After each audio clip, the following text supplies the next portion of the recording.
آج کل وہ جو لائیو شو میں ہوا نا وہ عامر لیاقت صاحب کے وہ پڈے بازی ہو گئی, تو ہمیں ان شووں سے وہ نہیں ہے کہ کیا ہوا کیا نہیں ہوا, اس میں کچھ باتیں جو غلط ہیں اور وہ ان کو ڈیفائن کرنا یا ان کو ہائی لائٹ کرنا اس لیے ضروری ہے کہ یہ آئندہ بھی ہو سکتا ہے, اور اس میں لوگ دلچسپی لیتے ہیں, دھڑے بندی ہو جاتی ہے.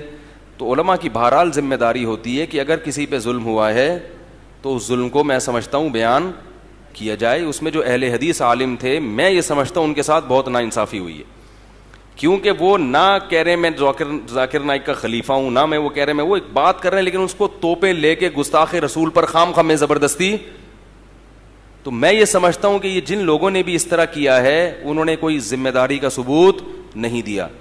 باقی ڈاکٹر ذاکر نائک صاحب نے جو یہ لفظ ایک ایسا لفظ استعمال کیا کہ جو نبی کی جس سے توہین کا شائبہ ہوتا ہے, تو ہم نے سنا ہے کہ بعد میں انہوں نے اس پہ معذرت بھی کی ہے, اور اس کا وہ باقی وہ مسئلہ کیا ہے تو میں نے آج جمعے کے بیان میں اس کو تفصیل سے بتایا ہے کہ اس طرح ذرا سی باتوں پہ الفاظ کی جو زبان لڑکھڑاتی ہے اور بندہ کہہ بھی رہا ہے کہ میری یہ نیت نہیں ہے, تو اس پہ فوراً توہین رسالت کے مقدمے مت چلایا کرو. میں نے اس کی کچھ مثال دی ہیں کہ حدیث میں بھی ایسی مثالیں ملتی ہیں کہ انسان کی زبان وہ بولنا کچھ چاہتا ہے نکلتا کچھ ہے منہ سے, تو اس کو نبی صلی اللہ علیہ وسلم نے بھی نہ اللہ کا گستاخ قرار دیا نہ توہین رسالت کا مرتکب قرار دیا. تو ہمیں اگر نبی کی سیرت کو فالو کرنا ہے تو پھر پورے طریقے سے فالو کرنا پڑے گا. تو وہ بڑا ظلم ہوا ہے ان اہل حدیث عالم کے ساتھ. میں نے وہ کل کلپ دیکھا, مجھے لوگوں نے بھیجا تو میں نے دیکھا وہ بہت زیادہ وہ خام اب ایسا نہ ہو کہ مجھے یہ ڈر ہے کہ وہ ایک جو ہے نا وہ ایک دلوس نکلنا نہ شروع ہو جائیں کہ یہ اہل حدیث جو ہیں وہ کیا ہوتے ہیں, معاذ اللہ گستاخ رسول ہوتے ہیں. تو ایک پھر یہ کیا ہوگا اہل حدیث اور حنفیوں کا یا بریلویوں کا کیا ہو جائے گا ٹکراؤ. تو ہمارا ملک ابھی اس قسم کے ٹکراؤ کا متحمل بولو بھائی نہیں ہے. بھائی ملک میں بڑے پھڈے چل رہے ہیں, تو اس لیے جو بھی اس قسم کی چیزوں کو میں جذباتیت کا شکار ہوتے ہیں, سوشل میڈیا پہ ہمارا فرض ہے کہ ہم ان کی حوصلہ افزائی نہیں کریں اور ان کو بتائیں جو بھی اللہ کے رسول کو ماننے والا ہے وہ کبھی بھی گستاخ رسول نہیں ہو سکتا. سب مسلمان اللہ اس کے رسول سے محبت کرتے ہیں. تعبیرات میں کبھی کبھار زبان کیا ہوتی ہے, تو اس لیے کہ اگر علماء رہنمائی نہ کریں, سوشل میڈیا پہ لوگوں کے پھر بڑے زہریلے کمنٹس ہیں, اس سے اور زیادہ نفرتیں پھیل رہی ہیں. ہر آدمی اپنے فرقے کو لے کے نا اب اس کو موقع مل گیا ہے. کوئی بھی ایسا جیسے کوئی کمزور پٹ رہا ہو نا اب اس کمزور نے آپ کے پیسے بھی لیے ہوئے تھے, بلکہ ایک طاقتور پٹ رہا ہو فرض کریں, اس نے آپ کے بھی پیسے لیے ہوئے تھے, تو آپ اس کو مار سکتے نہیں تھے. اب کیا ہوا ہے کہ وہ لوگ اس کو کوٹ رہے ہیں, تو آپ بھی جا کے اس پہ چوری کا الزام لگا کے تھپڑ مار. مقصد چوری نہیں ہوتی, مقصد ہوتا ہے کہ اس نے جو ہے نا میرے پیسے دینے.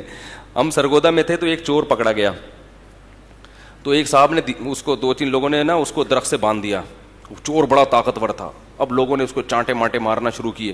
تو میں چھوٹا بچہ تھا, تو میں نے دیکھا پورا محلہ آ کے اپنی چانٹوں کی ٹھڑک وہاں پوری کر رہا ہے, کیونکہ بہت سے لوگوں کو نا پیٹنے کا شوق ہوتا ہے لیکن ان میں اتنا دل ہوتا نہیں ہے کہ کسی پہ ہاتھ اٹھائیں. تو سب نے آگے بولا یہ بندہ ہوا ہے, ہاتھ بھی بندے ہوئے ہیں, چوری کی ہے, پٹاخ. دوسرا آ رہا ہے وہ بھی پٹاخ, لاتے ہیں گھوسے. تو صاف پتہ چل رہا تھا کہ ان کو چوری سے, کیونکہ ان کی چوری تھوڑی کی ہے اس نے, ان کو نہ چوری سے نفرت ہے نہ کوئی چور سے نفرت ہے, بس یہ بھی چاہتے ہیں کہ انگلی کٹا کے ہمارا بھی نام کس میں, شہیدوں میں آ جائے. تو ابھی وہ بیچارے اہل حدیث عالم سے کوئی گڑبڑ ہوئی تو ہر آدمی جو ہے نا رسول اللہ صلی اللہ علیہ وسلم سے عشق کا دعویٰ کر کے ایک بوچھاڑ کر رہا ہے. اس سے خطرہ یہ ہے کہ مسلکی اختلاف کہیں بہت زیادہ بڑھ نہ جائے جس کے مسلمان ابھی تحمل نہیں کر سکتے. جو بھی حق بات ہے اس کو بیان کرنا چاہیے, اور اس طریقے سے اس پہ کمنٹس کریں کہ ایک دوسرے کے جذبات گالیاں والیاں نہ دیں, اور جو ہے نا بڑی تمیز سے کہ بھائی غلط, یہ ایسا نہیں ہے جیسا ہم سمجھ رہے ہیں. مسلمان سب اللہ اس کے رسول کے چاہنے والے ہی ہوتے ہیں. تعبیر میں بیچاروں سے کبھی غلطی, جیسے جنید جمشید بیچارے سے ہو گئی تھی. تو یہ بڑا حساس ٹاپک ہے. اللہ تعالیٰ اس امت کو, ابھی وہ سنا ہے کہ اعلان کیا ہے کہ وہ کسی اہل حدیث کو لے گا ہی نہیں چینل میں. عامر لیاقت صاحب نے کوئی اعلان کیا ہے, اس سے اور فرقواریت بڑھے گی کہ بھئی جب باقی آ رہے ہیں تو یہ کیوں نہیں آ رہے, شیعہ آ رہے ہیں, بریلوی آ رہے ہیں, دیوبندی آ رہے ہیں, تو وہ کیوں نہیں آ رہے. تو اس سے یعنی یہ ایسا, یا تو یہ کسی کی سازش ہے علماء کو آپس میں لڑانے کے لیے, اور اگر سازش نہیں بھی ہے تو بہرحال اس حرکت سے کون خوش ہو رہا ہے, شیطان.